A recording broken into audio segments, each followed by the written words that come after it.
God, cut this out and put it back in the movie one, okay? Yeah. Say Pacific Rim. Oh, I love one of my Pacific favorite Rim. films is Pacific Rim. Oh, Derek loves Godzilla.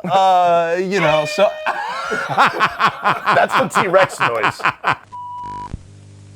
What are your top 5 sci-fi movies? Oh, Wow. top 5 of all time. One that I quote a lot, not quote the actual film, but I quote as like an inspiration that we very clearly like fits, especially what we're doing with Voidbound, is Event Horizon, right? I think is a wonderful gold mine of a film to take from. But feel free to shout. I'm not going to 5 in a row. We'll take turns. No. Yeah, back and forth, for sure. I'm gonna say right off the top of my head, because I've been thinking about Firefly a lot recently.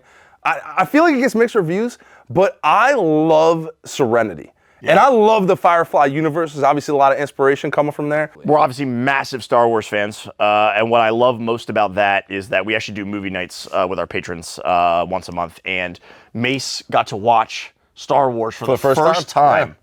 Which is crazy, because I was like the space guy, and I'd never seen Star Wars. I'd never seen the original, 4, 5, and 6, right? I've seen the prequels, but we're getting to share this really awesome moment as a group where some of us have not seen Star Wars yet, right? And we get to watch them watch it, and through their eyes for the first time. And not only one, we're like, oh, let's see if these films hold up, right? That's one, because a lot of us haven't even seen them in 20 years or however long it's been for us. And then 2, getting to see the magic again through somebody experiencing it for the first time is very cool. Can I talk about Star Wars real quick? So we watched the 4th one, right? And I remember, and obviously, we've already been talking about Neon Odyssey at this point, and there's this scene we're walking through, and it's after after all the stuff where he finds, Ben Kenobi, Obi-Wan, and of course I know him. He's me, right. He's kind of like, he initially puts the hand out and invites Luke to the stars, right? And he does the classic hero's journey of the decline of the call. And then there's this moment where he kind of he has the lightsaber that Ben had given him, and he's standing out on the in the sands, right, or on the farm. And he's looking out over the horizon, and he looks up, and it's just this shot of him just looking up at the stars. And it's I remember thinking starts playing. No, and it's I'm tearing up. I remember thinking that's it. Neon Odyssey. That's it. You know what I mean? That's a boy's right to dream, to ask what's out there, what's waiting for me. That's what he's doing right there in that moment, And it was what a shot, right? Damn. What a shot. I know. This sets the whole thing up. And it's oh man, it sets up the whole journey. You want to watch Star Wars after this? Yeah, I do. Yeah.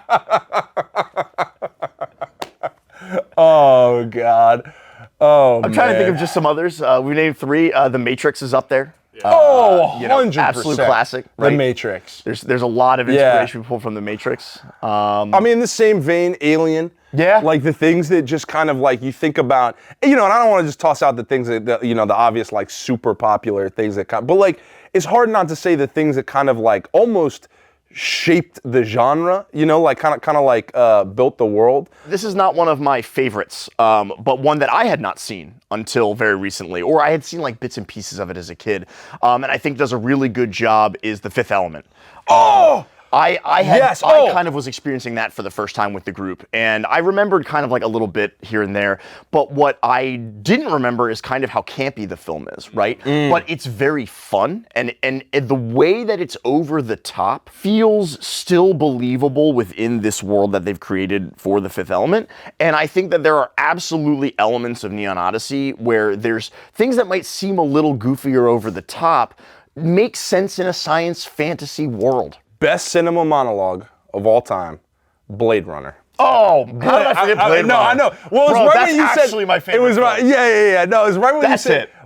You said one movie, and I was like, oh my God! I started getting hit by the mega titles, and I was like, oh, Blade Runner. That's the answer. Absolutely, that's Blade the Runner. Answer. And then in that kind of same vein of the just the phenomenal movies of that period, Terminator 2. Yes. Terminator. The Terminator series, but Terminator 2.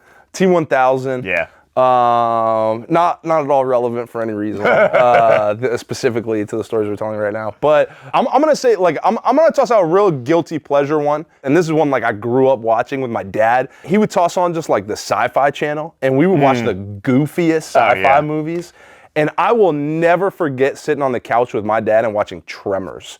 No way. Tremors, Yeah. yes. And Okay. Tremors, 100%. One of my top favorite like sci-fi movies. I know it's kind of goofy. Good pull. But yeah, but it's just something, something that speaks to me personally. I absolutely love it. Everyone loves Hillbilly Dune. Yeah, exactly right. Well, and dude, I was gonna say Dune, but then I was like, why say Dune when you could say Tremors?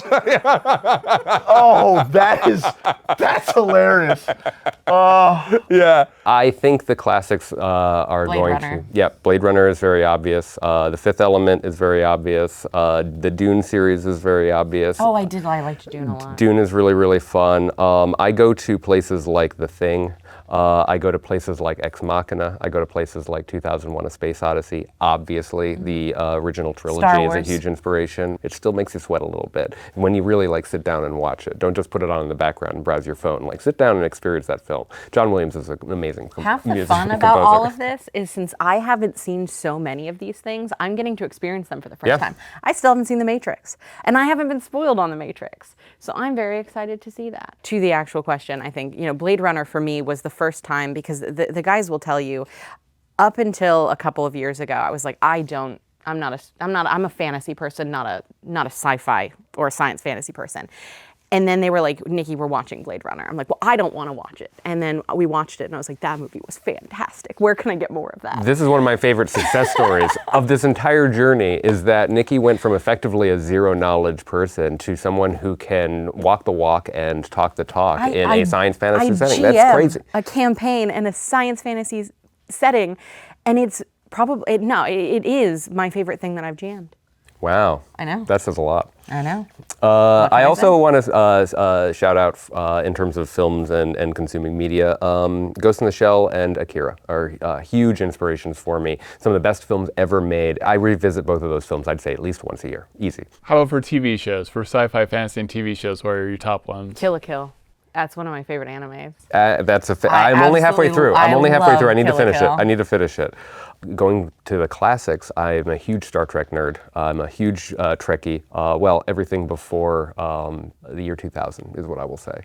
And I am a huge Stargate SG-1 fan. I've watched that start to finish a number of times. Battlestar Galactica. I tend to lean more hard sci-fi, and that's something that is equally achievable within Neon Odyssey, but I think the reason for the accessibility and why someone like Nikki can jump into the pool, along with someone like myself who reads your Isaac Asimov or your Arthur C. Clarke, Hey, I've been reading sci-fi, okay? I mean, you need to finish Foundation. It's really good. I need to finish Hyperion. Oh, yes, please. I don't know if you're asking about books later, but Hyperion Cantos, I wasn't going to, but Hyperion's a banger. Hyperion. Though handing out hero awards for a book that isn't finished. Still ended great, but I was just like, okay. Yeah, I love hard speculative fiction, and so I'm equally happy in an environment where there is no sound in space and there's a vacuum that you get blown out into if the air lock fails, right? But I am thrilled that we've infused the setting with magic. As Ziggy would say, the Rhapsody came with Wi-Fi enabled.